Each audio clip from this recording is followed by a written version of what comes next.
Good afternoon, brothers and sisters. I am so glad to be here with you today. This is, of course, Readings with Regina, and I want to give a big shout out to all of my subscribers, especially you new folk that have signed up.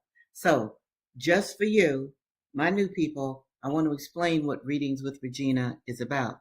First of all, I am Dr. Regina Jennings, and I believe in books. I want to make sure that while I am on earth, I want to raise the intellectual level of my people.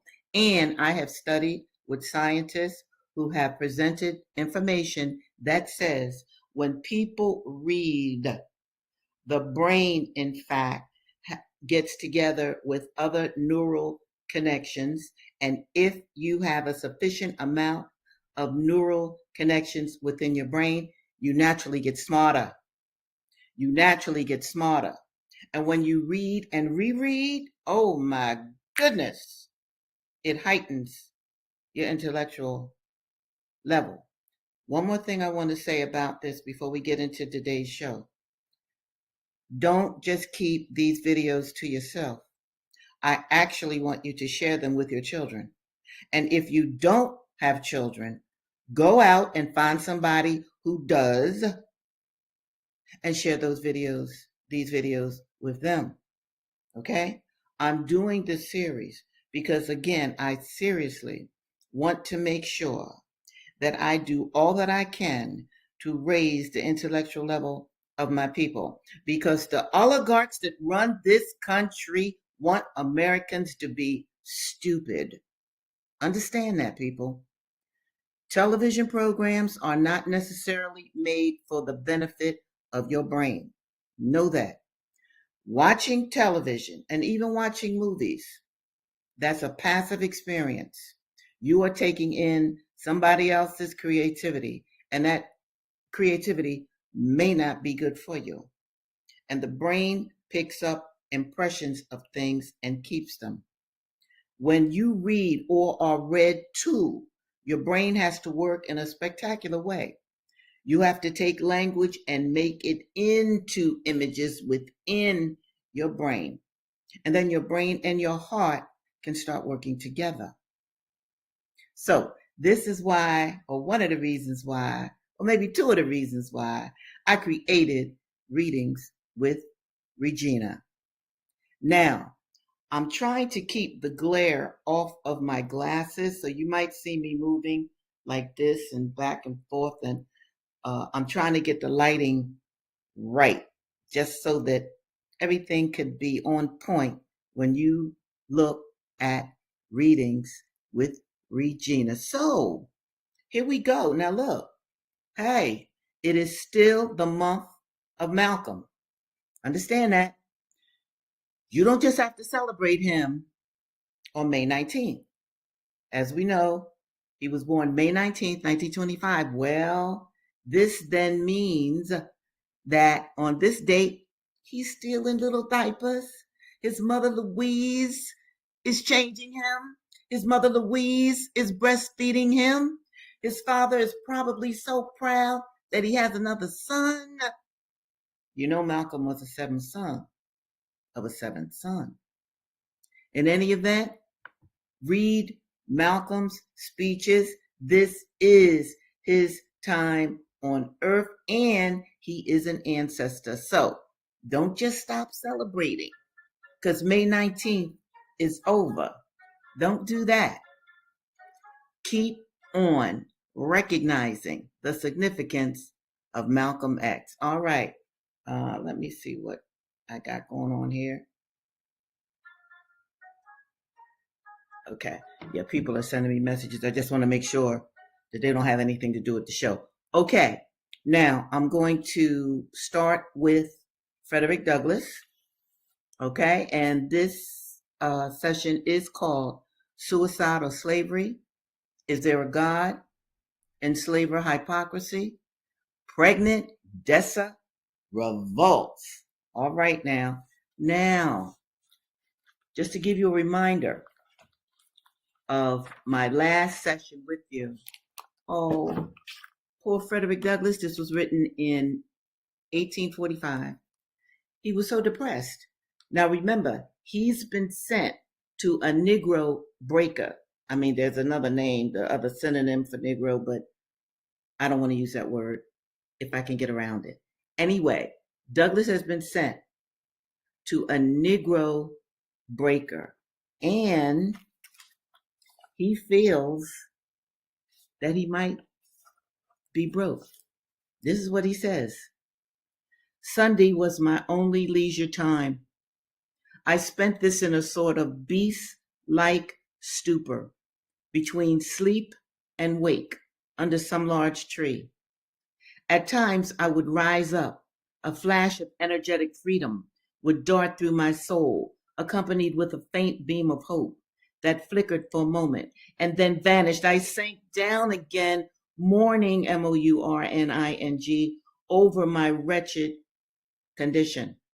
I was sometimes prompted to take my life and that of Covey, but was prevented by a combination of hope and fear.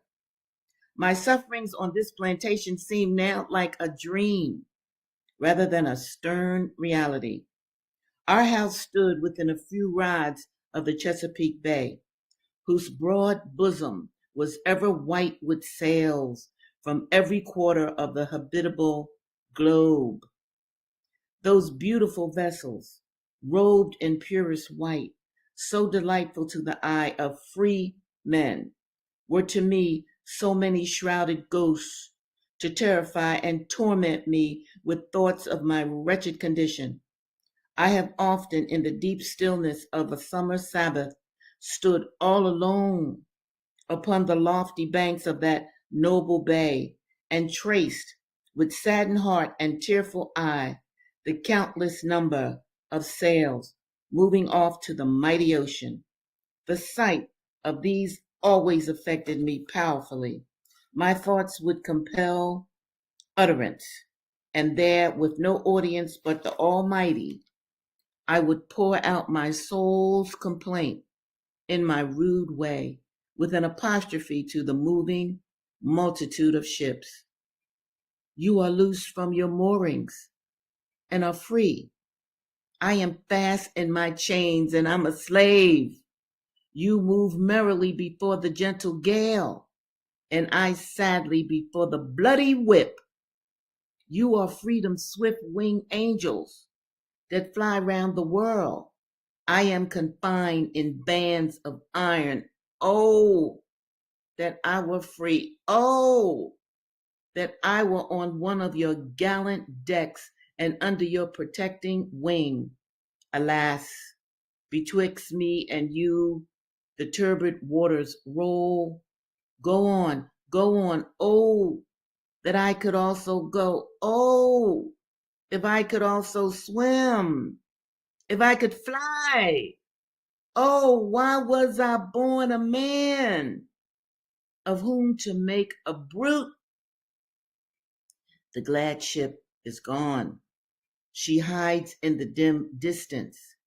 I am left in the hottest hell of unending slavery. Oh, God, save me. God, deliver me. Let me be free. Is there any God? Why am I a slave? I will run away. I will not stand it. I will not stand it. Get caught or get clear. I'll try it. I had as well die with ague as the fever. I have only one life to lose. I had as well be killed running as die standing. I'm going to stop right there. We see that, dear Fred, slavery was so terrible. You know, he was whipped. Now, what does it mean for a man to be whipped? What does that do to his psychology? Keep that in mind. And I'm going to go to the next book, and let me find a copy of it in particular for my new subscribers. I should have put it up. Oh, good Lord. I bet I passed it. Anyway, well, let me just say, it's the narrative of William Wells Brown. Now, I want to change the banner. He, like Frederick Douglass, was an enslaved child, a male child. And he, Lord have mercy, was owned by his uncle. You heard me correctly. He was owned by his uncle. And what his uncle did, white dude, enslaver, he needed some money. So he told young William to go out and find himself a master so that he wouldn't have to put him on the auction block. Now, William got his mother to run away with him because she was being sold too, but they got caught. They got caught. And that's where I'm going to pick up this book. It's the narrative of William Wells Brown. And this was written, let me see if I did want you to see it. This was written in 1853. And let me just briefly say why this is important, that I read these kinds of books to you. This is our history, people. And you are not going to learn your history in mainstream schools. You may not even learn it in college. I've been there. I know. All right? So, like Malcolm said, you have to do independent research to really understand what has happened to you, how you got here, and what it meant to capitalism in America.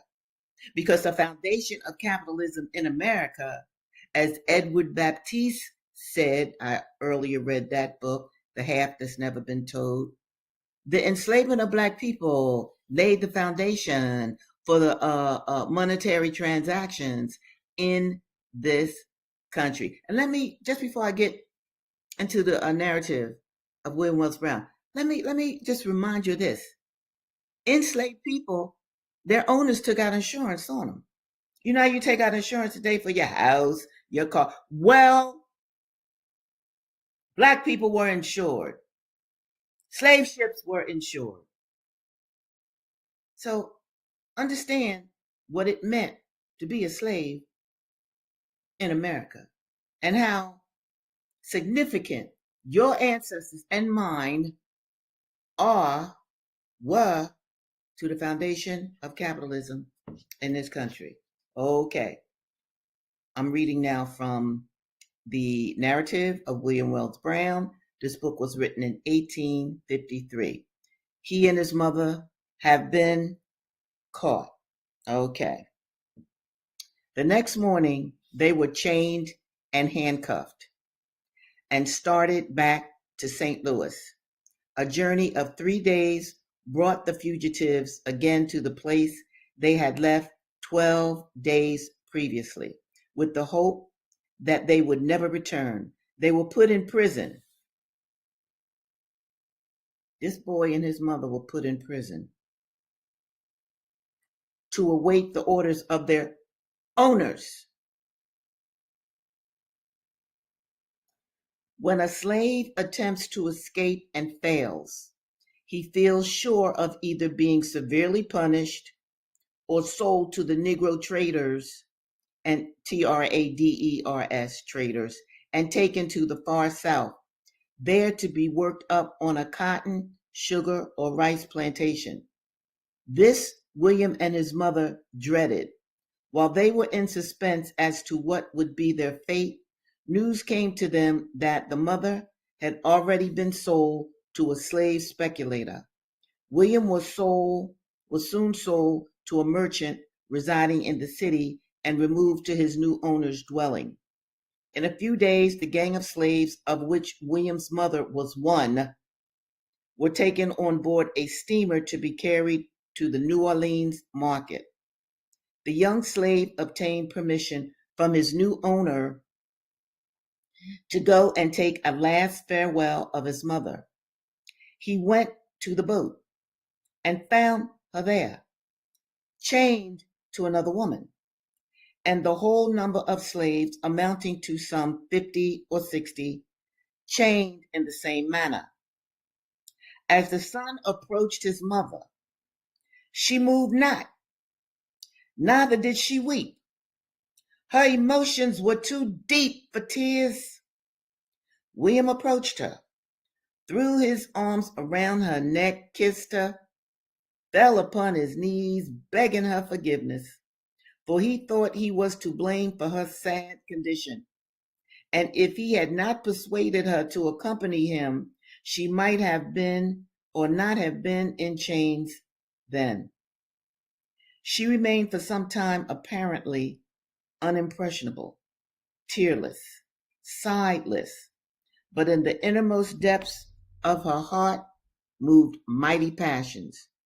William says, quote, she finally raised her head, looked me in the face, and such a look none but an angel can give.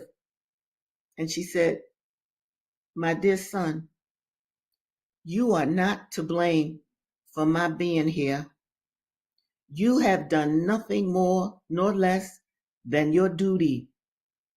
Do not, I pray you, weep for me. Good gracious. I cannot last long upon a cotton plantation. I feel that my heavenly master will soon call me home, and then I shall be out of the hands of the slaveholder. I could hear no more. My heart struggled to free itself from the human form. In a moment, she saw Mr. Mansfield, her new master, coming toward that part of the boat, and she whispered in my ear, my child, we must soon part to meet no more on this side of the grave. You have ever said that you would not die a slave, that you would be a free man. Now try to get your liberty. You will soon have no one to look after you but yourself. And just as she whispered the last sentence into my ear, Mansfield came up to me and with an oath, he cursed him, said, leave here this instant. You have been the means of my losing $100 to get this wench back. At the same time, he kicked me with a heavy pair of boots. As I left her, she gave me one more shriek, saying, God be with you. It was the last time that I saw my mother, and the last word I ever heard her utter. So now we're talking about what?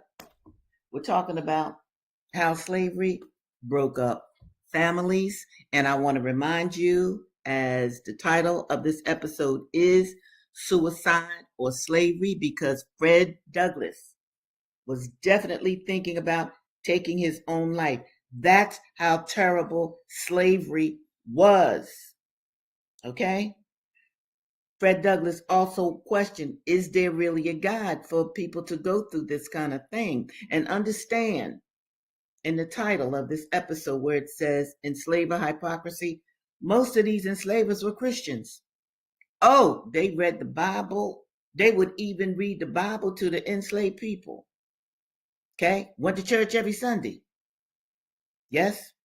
But they would sell human beings. So, to mitigate the fact that they knew they were selling human beings, they said that the black man and the black women were animals. Black men and black women were animals. Africans had no history. Africans were the barbarians of the earth. This is not only what these white enslavers said, They wrote it in their books. This is what they taught their children. So, I mean, it is imperative to me that you learn your absolute history and you share these videos with young people, your children or other people's children. Do not just look at this, look at me like I'm a TV show. No, I want you to share this stuff, okay? That's very important to me. You'll do my heart good when you share it with young people. All right. Now, our last book of the day is, in fact, Dessa Rose. That's my girl. Now, why is she my girl? Let me show this comment. That's exactly right. Let's see. Sa'a, I think I'm saying the name right. Absolutely. No question. Yes. And they all stuck together. The so-called holy people, the preachers, many ministers had slaves. You dig? Sex trafficking started in slavery. What are you talking? This is it. Okay, let me calm myself down. Oh, by the way, when you see my head turn, I'm doing all this. I'm trying to mitigate some of the glare that comes off of my glasses. Okay, so I'm still trying to get my lighting right to do these episodes for you. Okay, let me find even another banner because I want you. Here we go. This is it, and you are. You weren't sent here to just be miserable. Okay, you's a gift to the universe. You're supposed to look at what's going wrong. And I'm not trying to get into contemporary times right now, because that's a whole nother subject at all. I will get to it later. But right now, I'm trying to set an absolute foundation of what our ancestors went through during enslavement. Now, let me just say this about Dessa Rose very quickly. This book, now it's based upon an actual sister, a pregnant sister that led a slave revolt along a coffle. But this is what this is a coffle. Okay. See the men, hands tied behind their back, and the women are in the background. Okay, their hands are tied too. Well, somehow Dessa Rose got loose right on and led a slave rebellion. Now, the way that the writer wrote this, okay, she uses the N word a lot. And I don't want to offend any of my subscribers who really dislike hearing that word. I do too. I absolutely do too. But it is important to me to give the honor of the book its due. Michael Celeste, you know I'm always so glad you're here. Absolutely. Here we go. You know, some of you that been with me for a while, hey, you do my heart good. So anyway, I will if the text calls for the N word, right? I'm going to read it. I'm going to read it. So, you know, just understand that, okay? So I know I might be offending a few people. I don't use the word myself, but it's in the narrative. And I have read so many narratives of enslaved people. They use that word all the time, but that doesn't mean that you need to use it today, okay? But these people in bondage use that word. All right. Now remember, Dessa is in this basement. She's chained. And there is a white writer who's listening to her talk to herself, okay? And he's writing down things that she's saying. The writer's name is Adam Nehemiah, and this is what he had to say. Nehemiah paused. The pen posed above his journal. He couldn't bring himself to believe that Negroes, little n, Negroes actually had some means of preventing conception. Yet he could not keep himself from speculating. The recipe for such a potion would be worth a small fortune, provided, of course, that one could hit upon some discreet means of selling it. A contraception route would be very like slave trading. he thought, with a low chuckle, something from which every gentleman would profit, but which no gentleman would admit knowledge of. Probably he gave the Negroes too much credit, but it would do no harm to question the darky further about this.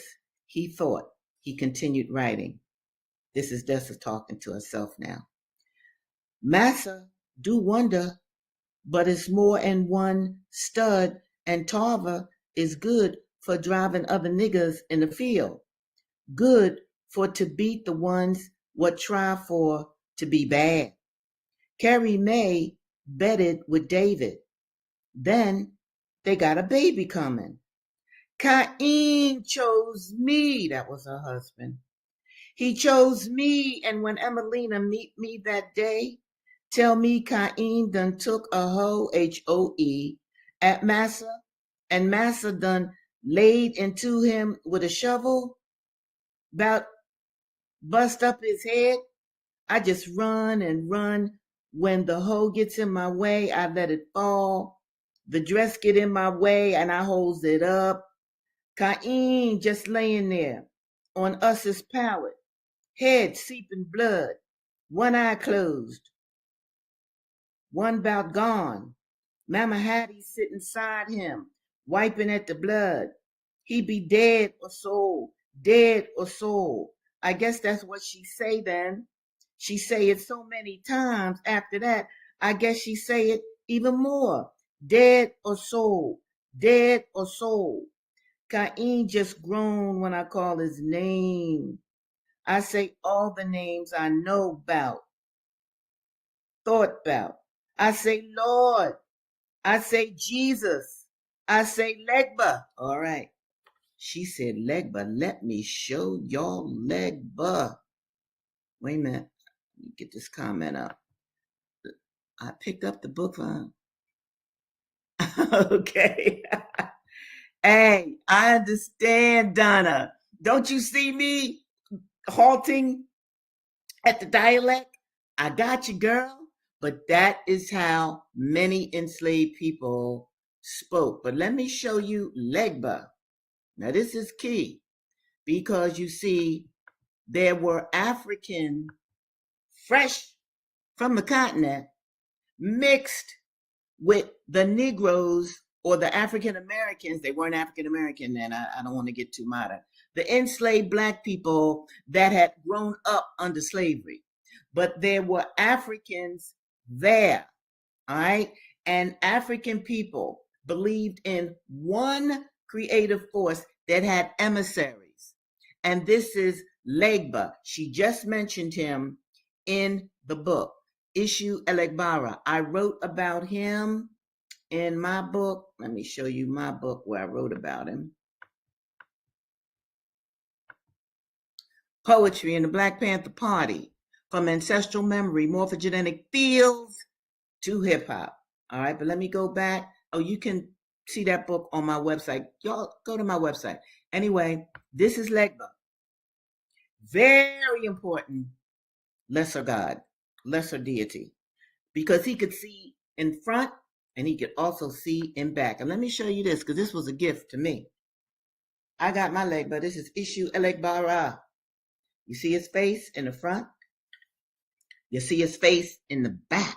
You dig? Because life is like that, okay? It's always two sides, maybe even three, to a story.